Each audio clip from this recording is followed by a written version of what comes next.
Olá, bom dia. Hoje é sexta-feira, dia 14 de março de 2014.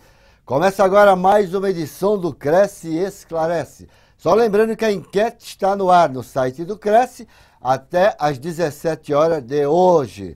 E vamos dar continuidade ao tema Imposto de Renda com o nosso convidado que está retornando mais uma vez para dar aquelas dicas para não cairmos na malha fina. Nosso amigo Sebastião Luiz Gonçalves dos Santos. Muito bem, e nós temos aqui uma mensagem do seu amigo Wilson Roberto de Oliveira, que nos encaminhou aqui, que ele é seu amigo e o senhor deve lembrar dele. O senhor foi presidente do Sinduscom, como ele diz aqui, ele esteve no Mackenzie quando o senhor fez uma palestra, ele lhe manda um forte abraço a você lá. Sebastião de Oliveira. Eu agradeço muito o Wilson, realmente foi em 2007 quando eu estive lá no Mackenzie fazendo uma palestra para ele. Muito obrigado e um forte abraço. Muito obrigado pelas palavras. E a Manuela Machado, na semana passada, ela não conseguiu se conectar na TV Cresce. Mas o tema da semana passada, a edição da semana passada, a Manuela já está no ar. E eu lhe mandei o link, então hoje certamente você deve estar conectado. Eu queria já fazer uma pergunta aqui para o Sebastião. Encaminhe as suas dúvidas sobre imposto de renda. E o Nelson Juste, ele já está encaminhando a sua pergunta. Sebastião, como posso ou devo atualizar o valor do meu imóvel no imposto de renda? Posso colocar a inflação do ano? Senhor Nelson, infelizmente no Brasil nós não temos uma lei que permite que os imóveis sejam corrigidos. Eu vou ser bem objetivo, que não pode ser corrigido. O que existe são algumas reduções no ganho de capital, que aí se o senhor pegar o programa GCAP, que é o ganho de capital, lá o senhor vai ter algumas reduções. Mas a atualização de bens imóveis, não existe nenhuma lei no país hoje que possa fazer isso. E nós temos outra pergunta aqui do João Tadeu Rax. Ele diz assim, bom dia, é um prazer estar participando do programa Cresce Esclarece. Para nós, João, que é um grande prazer você estar participando conosco nessa edição aí sobre imposto de renda. E ele pergunta, Sebastião, gostaria de saber se o valor do imóvel deve ser ou não atualizado anualmente na declaração do imposto de renda. Se sim, quais são os critérios e índices utilizados? Se um contribuinte nunca atualizou os valores, como ele deve proceder para regularizar a situação? Obrigado. É mais ou menos a questão do Nelson, né? Mas aí tem um complemento. Primeiramente, não pode corrigir. Mas se ele nunca declarou e tem um imóvel antigo, existe uma instrução normativa de número 84 de 2001. Lá tem o anexo 1, lá tem um índice onde ele pega o ano que ele comprou, vai lá na tabela no ano, tem um índice, ele divide e ele acha valor em reais a data de hoje. Eu tenho uma pergunta aqui para fazer ao Sebastião, que ela diz a Sebastião. Normalmente as empresas imobiliárias e corretores autônomos que administram locações de imóveis, na hora de cobrar o aluguel, eles mandam o boleto para o cliente e esse, obviamente, ele vai pagar na conta desse corretor ou dessa imobiliária, do qual 90% é repassado para o proprietário do imóvel a título de aluguel. Os 10% é os honorários cobrados sobre o serviço prestado. Então, como demonstrar ao fisco que esse depósito, 90% são dos proprietários e não do corretor ou daquele corretor na pessoa física? É muito simples isso. Todas as empresas do setor imobiliário hoje têm que entregar um documento chamado DIMOB. A DIMOB é bem especificado, o que é do próprio corretor, né? E o que é da empresa. É muito bem dividido, então ele não precisa se preocupar. E a própria imobiliária, a empresa imobiliária, dá o informe de rendimento para ele, já com os valores corretos, e a DIMOB vem cruzado na Receita Federal com os valores que é efetivamente receita deste corretor. A DIMOB, tá vendo? O pessoal às vezes reclama, viu, Sebastião? A DIMOB. Pega aí cuidado com a DIMOB. A DIMOB ela tem um cruzamento da Receita Federal, principalmente quem recebe os aluguéis aí, cuidado, não esquecer de declarar nenhum aluguel, porque a DIMOB pega tudo hoje, viu? DIMOB pega tudo. Já que está falando na DIMOB pega tudo, Sebastião? Eu gostaria, senhor Gilberto, de corrigir uma pergunta da semana passada. Eu não me lembro quem fez a pergunta, mas eu acho que o corretor me perguntou que ele tinha, acho que, despesa de transporte, que ele vai nos locais, tudo. Eu até dizeria que, ao preencher o livro caixa, ele poderia abater. Eu realmente fiz uma pequena confusão com o representante comercial, mas eu vou basear, quero retificar aquela minha resposta, que pela Legislação Normativa número 15, lá no artigo 51, a única permissão que existe de lançar despesas com veículo, transporte, manutenção do veículo é só o representante comercial pela nossa legislação. Então, o corretor de imóveis, mesmo que há um deslocamento, infelizmente, mesmo que exista essa necessidade para a percepção da sua receita, ele não pode abater isso no livro caixa. Então, eu quero pedir desculpa, mas retificar e já dando a orientação correta a quem Muito me bem. perguntou. Está aí a retificação aí, a quem perguntou, que nós não lembramos o nome, foram tantas perguntas, né? Não dá para a gente lembrar de todo mundo. Mas está aí a retificação aí, para a pessoa não cometer este equívoco. Eu queria fazer uma colocação, já que você falou do DIMOB, que a Receita está sempre, o Leão está sempre de olho. É verdade que a Receita Federal criou um supercomputador, Sebastião, e foi até apelidado de Tiranossauro, vasculhando todas as contas bancárias dos contribuintes? É assim, ó, eu diria hoje que a Receita Federal do Brasil, ela evoluiu muito em tecnologia. Ela tem uma estrutura hoje de controle muito forte, que os contribuintes talvez não evoluíram na mesma proporção. A gente chama até o sistema ARPA, né? É o Big Brother da Receita Federal que chama. Então, hoje tudo é cruzado, basicamente. Um dos maiores problemas que a Receita tinha era com despesas médicas, que depois veio uma declaração que era a Decred, né? Tem a Decred dos cartões de crédito, a DIMOB que eu acabei de falar, e depois veio também as declarações dos médicos.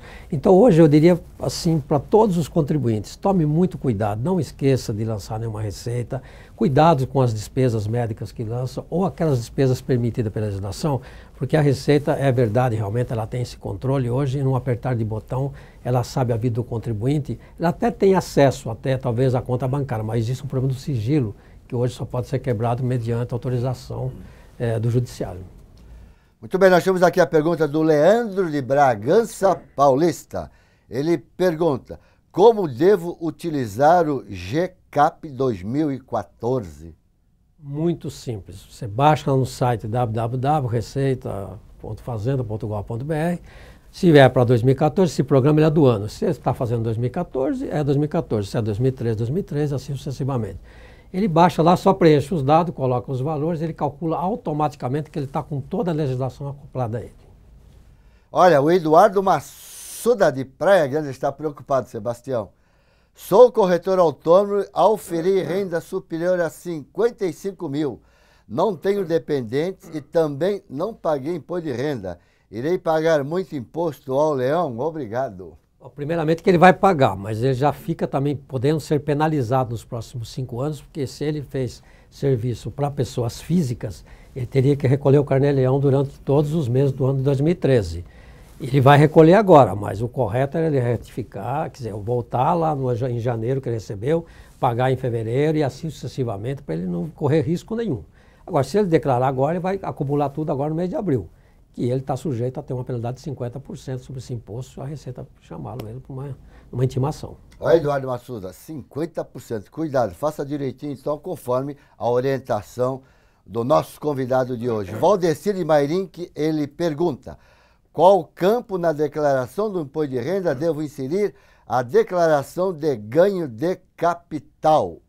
Na realidade, não existe um campo específico. O que acontece? Você, quando está preenchendo a declaração de imposto de renda, você importa a declaração de ganho de capital, que é o GCAP. Automaticamente ela vai anexada, vamos chamar assim. Quer dizer, ela é acoplada à declaração maior, que é a declaração de ajuste anual. Então, quando você faz o import, que não dá para lançar, não tem um campo específico, ela é importada e ela é anexada e ela é caminhada junto com a declaração maior, que é a declaração de ajuste anual.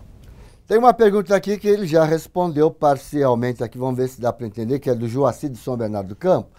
É sobre essa questão do repasse do aluguel. Então, a parte que ele recebeu como honorário, ele deve declarar, vamos dizer assim, esses honorários eu tenho que declarar, né, que ele recebeu, né? Lógico. Não tem como a pessoa... Claro que realmente é a receita dele. Que a comissão que foi paga não é dele. Então, é só isso, eu fiz que eu sabia. A DIMOB, eu falei, a DIMOB ela vai demonstrar o valor bruto e o valor da comissão. Então, vai cruzar com o informe de rendimento líquido dele. Para não ter problema na conta bancária, não é isso?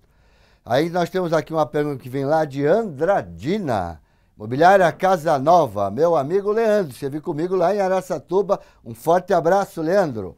Foi vendida uma residência, Sebastião, no valor de 250 mil. Ela estava lançada desde 84 no imposto de renda do vendedor pelo valor de 10 mil reais.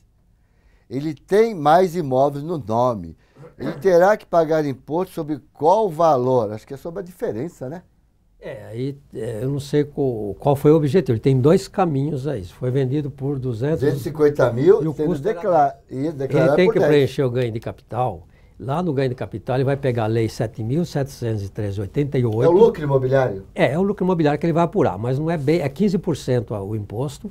Mas aí, se ele preencher o ganho de capital, como eu disse anteriormente, o programinha do ganho do capital, que é o GCAP, ele está com toda a legislação incorporada.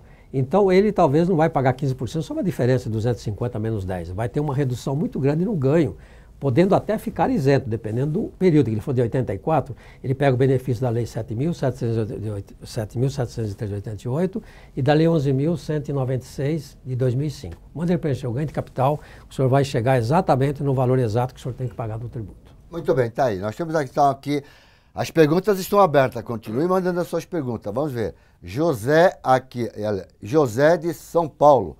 O cliente que possui um único imóvel efetuou a venda, ele não deseja comprar outro imóvel. Ele vai morar em imóvel alugado. Lembrando que houve ganho na venda. Comprou no valor menor e vendeu por um valor maior. Ele vai pagar imposto de lucro imobiliário, Sebastião? Se for o único imóvel e nos últimos 5 anos ele não fez nenhuma operação imobiliária, se a venda for até 440 mil reais, ele está totalmente isento. Este ganho não paga imposto. É um rendimento isento, não tributável. E ele pode deixar esse dinheiro aplicado numa poupança, não há problema nenhum? Ele vai trocar o bem que era um imóvel, vai trocar lá para a poupança, em CDB, não importa.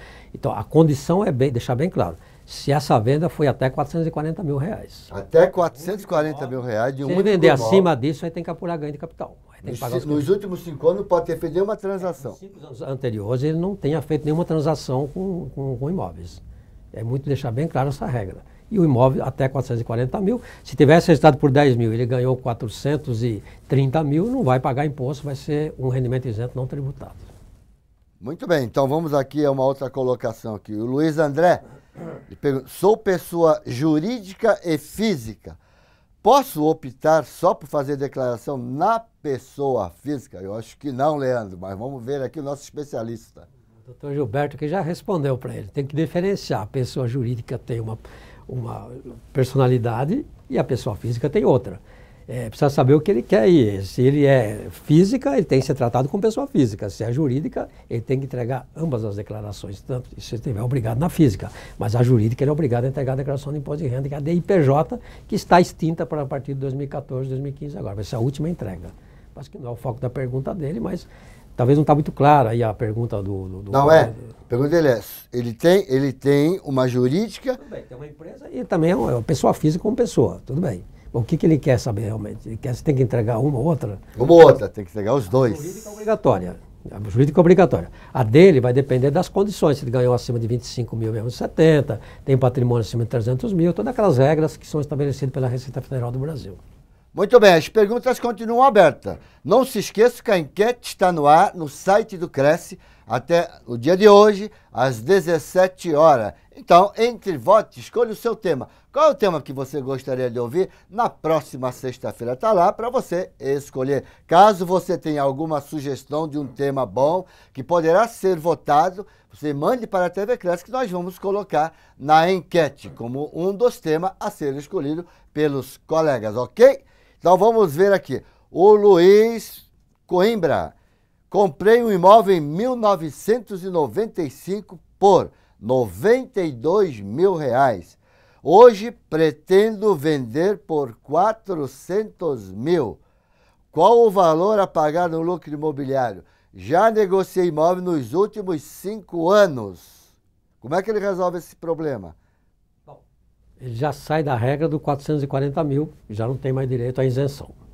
O que sobrou a ele? Se ele for comprar, se é um imóvel residencial, ele não cita se é residencial. Se ele for vender esse imóvel... É residencial. Ótimo. Se ele for vender esse imóvel residencial e comprar um ou outros imóveis residenciais dentro de 180 dias, que está previsto na Lei 11.195, este ganho também não é tributado.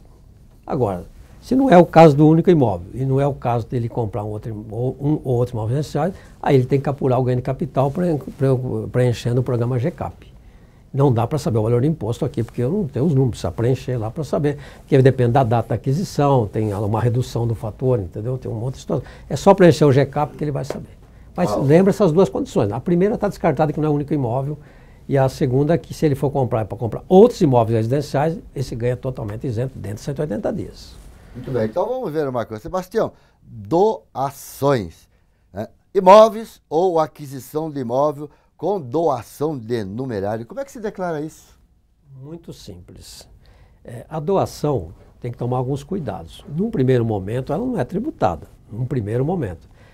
Quem está doando, imagine, é um imóvel que a pessoa está doando a um filho, vamos colocar. Imagine que esse imóvel no pai está declarado por R$200 mil. Ele vai doar para o filho. Se ele doar pelos R$200 mil, para efeito de imposto de renda, ele não tem ganho de capital, não se paga nada. Se ele doar por 400 mil valor de mercado, ele tem que apurar ganho de capital. Está claro sobre isso?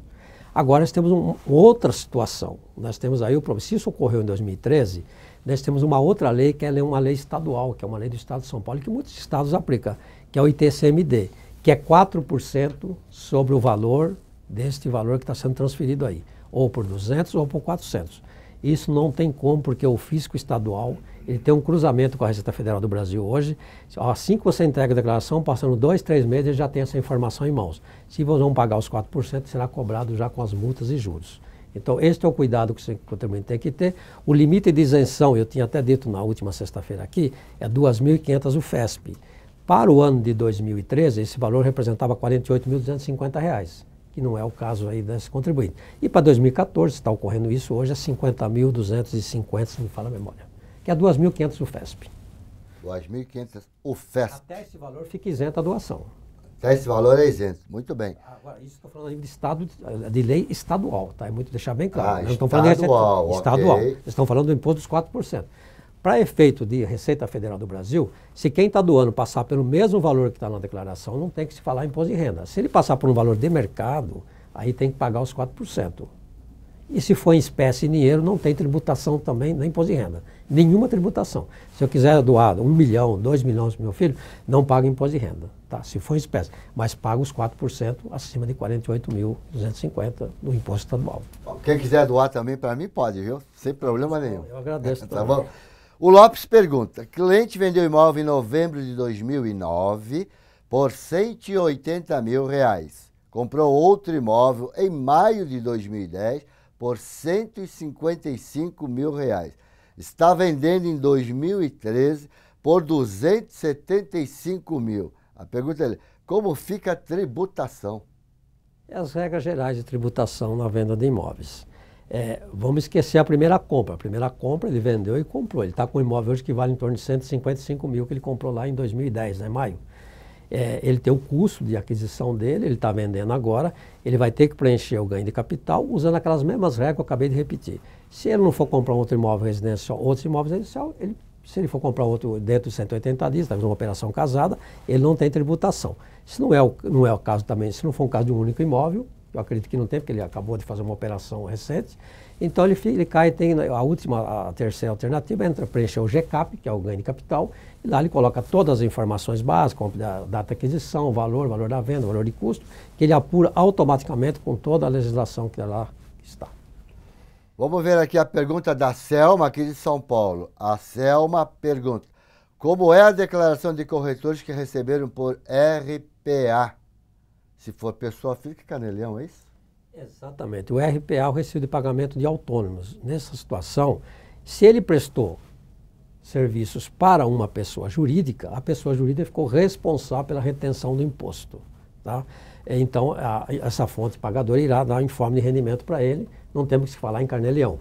Agora, se ele, como autônomo, prestou serviço para outras pessoas físicas, aí sim, mensalmente ele teria que ter recolhido no Código 0190 o valor, teria que ter a somatória do que ele recebeu e na tabelinha do imposto de renda ele recolheu o imposto. E agora apresentaria lá naquela ficha rendimento recebido de pessoas físicas e se for de pessoa jurídica, rendimento tributado recebido de pessoas jurídicas. José, aqui de São Paulo, ele pergunta, a pessoa é aposentada e deficiente físico. possui um ganho acima da isenção. Existe alguma lei que beneficia quem possui alguma deficiência ou doença para a isenção?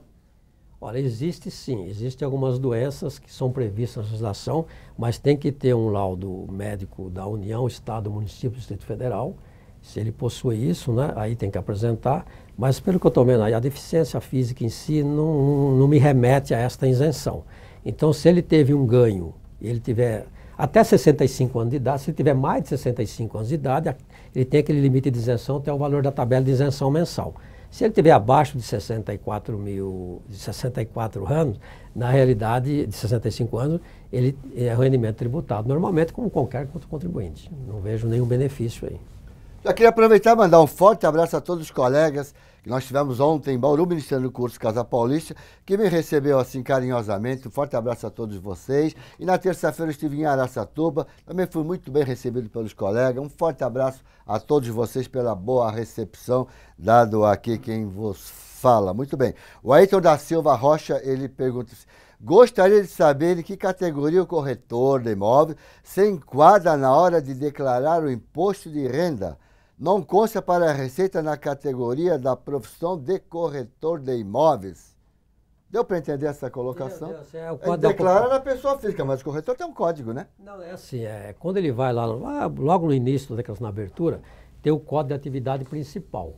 Ali ele tem que se aproximar dentro, se não tem um específico, ele se aproxima de um mais próximo, ou se não coloca outros não especificados anteriormente. Isso não é uma coisa tão relevante assim para o Fisco Federal. O que é relevante seria declarar as receitas corretamente. Mas se não tem, ele pode se aproximar dentro lá da atividade econômica, lá tem toda uma atividade econômica, ele vai se enquadrando naquela que é mais próxima. Se não, coloca em outras não citadas anteriormente, que isso não é uma coisa tão relevante. Ok, vamos lá. A Janice, aqui de São Paulo, ela pergunta: ganhei no ano passado 50 mil no ano. Tenho um imóvel residencial na faixa de 240 mil. Tenho que declarar imposto de renda? Sim, porque quais são as condições que obrigam o contribuinte a apresentar a declaração de ajuste anual hoje? Primeiro, se teve rendimento tributado acima de 25.661,70, para ser mais preciso. E ter patrimônio acima de 300 mil reais. Ela diz que tem uma casa de 240. Se fosse só isso, pelo patrimônio, ela teria dispensado. Mas ela já teve rendimento de 50 mil, ela também não cita se é. De qualquer maneira, ela é obrigada. Se for isento o rendimento tributado exclusivamente na fonte, também é acima de 40 mil. Então, de qualquer maneira, ou seja tributado, ou seja isento, ou tributado exclusivamente na fonte, ela já está na condição obrigatória, ela tem que apresentar a declaração de imposto de renda. Temos uma pergunta aqui do meu xará Gilberto, lá de Andradina. Em que situações as dívidas de ônibus reais devem ser informadas? Muito bem. As dívidas de ônibus reais acima de 5 mil reais, que o contribuinte, em 31 de dezembro de 2013, que nós estamos falando aqui, né, que é o ano calendário, até 5 mil reais fica dispensado. Mas aí tem uma condição. Se ele tem uma dívida de 5 mil reais em 31 de dezembro de 2013, ele passa a ser obrigatório de declarar lá na ficha dívidas de ônibus reais. Mas também, se ele contraiu uma dívida durante o ano 2013 e liquidou durante o ano 2013, ele também é obrigado a declarar isso lá no campo histórico. Diz que emprestou lá 15 mil e pagou 15 mil dentro do ano. Essa é uma questão de 4 anos para cá que a Receita Federal obriga o contribuinte a informar isso na declaração, lá na discriminação. Não vai nas colunas 31 de dezembro de 2012 e 2013, só informa. Então, acima de 5 mil está obrigatório a apresentar, a declarar essa dívida. Ok. Kátia Pinto, aqui de São Paulo, Zona Norte, capital. Ela pergunta: seu Gonçalo, com o falecimento de um ente querido, já feito o inventário dos bens partilhados, como devo proceder no meu imposto de renda este ano? Declaro como herança recebida ou devo declarar como doação? Como herança, né? Não, é assim, tem que tomar cuidado, porque você tem que ter um inventário, né, ou formal de partilha. Lá aquela decisão do juiz, que seria a declaração de espólio, a que vinha vindo anteriormente, quando ele faleceu. Se cria a declaração de espólio. Quando termina o juiz transitado e julgado, essa peça jurídica, aí lá naquele documento está dizendo para quem vai se direcionar os bens. Aí sim, aí vem uma herança, né? Vem uma doação, aí é a herança. Então imagina para a Kátia que o pai ou a mãe ou esse ente que faleceu, ele deixou lá, o juiz homologou a partilha e dizendo que vai para a Kátia, para o João, para o José. Então, o que faz? Você migra esses bens para a declaração dessas pessoas. Se passar por um valor superior à do falecido, tem que apurar ganho de capital, tá? Na herança, tem que apurar ganho de capital. Se passar pelo mesmo valor, nós falamos aqui em situação de ganho de capital. E na declaração do falecido, tem que entregar a declaração de espólio, final de espólio, que no caso do falecido, para realmente cancelar o CPF dele na Receita Federal do Brasil. Eu acredito que foi claro aí na resposta, né? Foi bastante claro. O Igor Gonçalves, aqui de São Paulo, ele pergunta: o único filho como dependente pode ser lançado nas declarações de ambos os pais ou em apenas um deles? Não. O dependente ele só pode figurar na declaração ou da mãe ou do pai, salvo exceção se no ano da separação ambos podem declarar o filho, só nessas condições, mas em linhas gerais o filho ou é dependente de um ou é de outro, nunca de ambos. Já estamos chegando quase ao final do nosso programa, faltam apenas 4 minutos. Já queria adiantar e agradecer a todos aqueles que nos acompanham da cidade de Andradina, Araçatuba, um abraço a todos, pessoal daí, Araras, Atibaia, Havaiandava, Barueri, Batatais, Bauru, Belo Horizonte, Minas Gerais, Botucatu, Caraguatatuba, Bragança Paulista, Campinas, Carapicuíba, Castilho, Catanduva, Cotia, Diadema, Embu, Guarulhos, Jacareí, Limeira, Mirassol, Osasco, Ourinhos, Paulínia, Pindamonhangaba, Praia Grande, Ribeirão Preto, Salvador, a Bahia, um abraço forte, Santo André, São Bernardo do Campo, São Caetano do Sul, São Carlos, São José dos Campos, São Paulo, muita gente, Serra, no Espírito Santo, Sorocaba, Taboão da Serra, Taubaté e Uberaba, Minas Gerais. Eu vou fazer então uma pergunta aqui para o nosso amigo Sebastião. Sebastião, o corretor de imóveis, que ele tem um CNPJ através do empresário individual, optante pelo lucro presumido que trabalha sozinho, estaria obrigado a entregar o demonstrativo DACOM, demonstrativo de apuração de contribuições sociais, o DCTF, declaração de contribuições de tributos federais, e o DIRF. Posso, né? Pode? Ele está fazendo uma pergunta da condição de pessoa jurídica, não de pessoa física. Pessoa jurídica. Ele é um empresário individual, ele tem o CNPJ. Ele por ser ele já é uma pessoa jurídica normalmente, com as obrigações normais como qualquer empresário. A DCTF e DACOM, ele está numa fase aí de extinção. Então, até o ano passado ainda teve uma das declarações que estava sendo entregue. Agora, em 2014, praticamente estão sendo todas extintas por causa do SPED. Tá, mas ele teve que entregar, ele deve ter o profissional da contabilidade que orienta ele. Eu só estou dizendo que o SPED, que é uma coisa que está evoluindo muito no Brasil, ela vai substituir todas essas declarações. Mas no primeiro, respondendo a pergunta dele, ele está obrigado sim, ou esteve obrigado, tá certo, no passado, a entregar essas declarações. A condição dele era lucro presumido, né?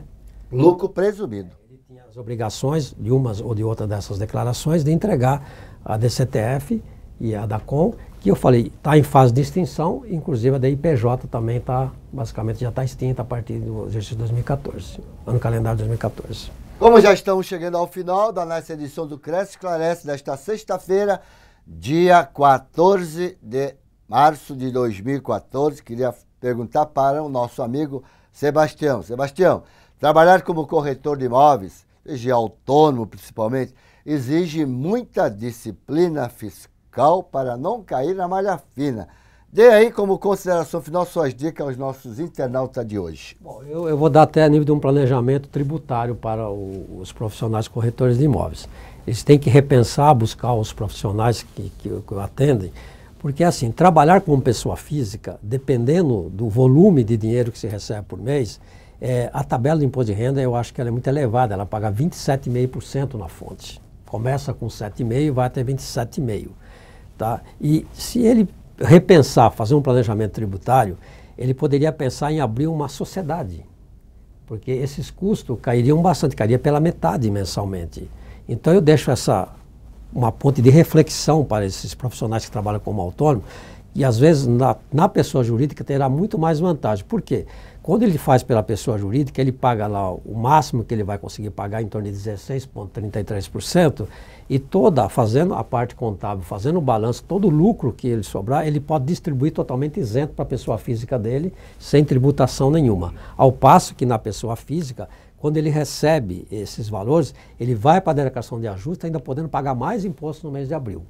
E a dica para ele não ter nenhum problema é que ele declare corretamente todas as suas receitas, sem omissão de nenhuma, não pode esquecer de nenhuma, e as despesas, se for por deduções legais, colocar as despesas corretamente, que é previsto no regulamento do imposto de renda. Se ele fizer isso, agora, repense um pouquinho sobre um planejamento para você fazer uma economia tributária lícita, dentro da lei, migrando de uma pessoa física, constituindo uma pessoa jurídica. Aí o senhor falou em sociedade, seria uma limitada? É uma limitada, é assim, olha, hoje existem duas figuras, existe a empresa individual e hoje também tem a figura, o Código Civil ele foi alterado dia 9 de janeiro de 2012, onde que ele trouxe a figura da EIRELI, a empresa de responsabilidade limitada, ou seja, a pessoa pode abrir uma empresa sozinha, vamos supor, o Dr. Gilberto pode abrir uma empresa só no seu nome, mas ela é limitada, ela tem a mesma figura de uma empresa limitada que responde até ao capital social. A única coisa que pega um pouco é que o capital social dessas empresas tem que ser no mínimo de 100 salários mínimos. Hoje daria em torno de 73, 74 mil reais, vamos chamar o salário mínimo a 724, se não me fala a memória. Então vamos falar 73 mil reais. Então eu acho que às vezes é muito difícil arrumar sócio, aquela coisa toda. Então a única dica que eu dou é o seguinte: abre uma empresa, uma EIRELI, que é uma empresa individual de responsabilidade limitada, onde você não depende de pessoas para ser sócio, porque sócio tem que ser verdadeiro, não pode ser de brincadeira, né? Vou emprestar, empresta ou não para ser sócio. O sócio tem que ser sócio de verdade numa sociedade. Então, é uma dica que eu dou. Eu sei que é um valor de capital muito alto, até para um corretor de imóveis, não estou dizendo para alguns talvez não seja, mas para a grande maioria, você constitui uma empresa, você tem que ter um capital mínimo de 75 mil reais, vamos arredondar esse número aí. Mas ou se não, abre uma sociedade com outro corretor de imóvel, eu acho que faz um planejamento tributário muito legal e vai se economizar bastante na parte tributária de uma forma, como falei anteriormente, de uma forma lícita, um planejamento tributário lícito. Muito bem. Ainda dá tempo de responder uma última pergunta do Vladimir, que é uma pergunta simples. Tem um primeiro imóvel que comprei há 3 anos por 200 mil e hoje vale 300 mil. Como devo declarar? Já deve estar declarado, né? Se ele não declarou esse primeiro imóvel, eu aconselho ele fazer uma retificadora. Ou seja, ele vai lá no ano que ele comprou, retifica aquela declaração e retifica as demais para frente, porque senão vai ficar pulado. Que ano que foi que ele fala aí? 3 anos atrás. 3 anos atrás, vamos falar então 2013, 11. 2011. Ele vai lá em 2011, retifica, declara esse imóvel, retifica do ano subsequente e agora já acerta em 2013 para 2014. Não tem outra saída e lança tudo agora. Não, porque isso envolve o fluxo de caixa. Isso na época se ele tinha caixa para pagar esse imóvel. Aí já é uma outra coisa que ele deve estar entendendo que eu estou falando. Tem que tomar o cuidado na hora de retificar e ver aí se teve realmente sobra de caixa aí na compra desse imóvel, na oportunidade. Está aí a sua dúvida respondida, Vladimir. Sebastião, já estamos chegando no final do nosso programa e, mais uma vez, eu quero agradecer de todo o coração, em nome de todos aqueles, você que nos acompanha nesta manhã de sexta-feira, agradecer o nosso convidado por dar todas essas orientações a todos nós. Então, nós temos, 2 programas para vocês poderem reassistirem da semana passada e desta semana. Sebastião, obrigado por sua participação nesta edição do Cresce Esclarece. Meu amigo Gilberto, mais uma vez, em nome do meu presidente do Conselho Regional de Contabilidade do Estado de São Paulo, o contador Cláudio Maclin Felipe, eu quero agradecer realmente a oportunidade, o convite e dizer que estamos sempre à disposição do Cresce, no que vocês precisarem, estamos aqui realmente, como se diz, de coração, para tentar auxiliá-los aí, as pessoas a fazer a sua declaração da melhor maneira possível e corretamente. Muito obrigado mais uma vez e um ótimo dia. Então eu já queria deixar também a minha palavra final para vocês, assim, se você tem um imposto de renda a fazer e está meio complicado, procure um contador, não é isso, Sebastião? Procure um contador. Vou pedir ao Sebastião, um contador quando precisar comprar móvel, Sebastião, procure um corretor de imóveis, tá bom, gente? Eu sempre falo, né, que cada profissional, eu sempre fiz isso, cada um, Eu até brinco numa expressão popular que cada macaquinho no teu galho, né? A gente querer fazer tudo acaba fazendo as coisas erradas. Cada um faz aquilo da sua área específica. Tá aí a nossa propaganda. Só uma observação. Eu quero também dizer que não é privativo do profissional da contabilidade fazer declaração de imposto de renda. Qualquer brasileiro pode fazer sua declaração de imposto de renda, não precisa ser, mas se ele não tem um conhecimento suficiente, procura um profissional habilitado que tenha, no mínimo, um conhecimento básico para não levar ele uma malha fina. Com certeza, tem que procurar o técnico, senão o leão pega, não tem jeito. Colegas, a enquete continua no ar até às 17 de hoje, ok? E eu quero agradecer aqui uma sexta-feira maravilhosa para vocês e um final de semana melhor ainda. Mas tem uma coisa, eu espero você na próxima sexta-feira. Tchau!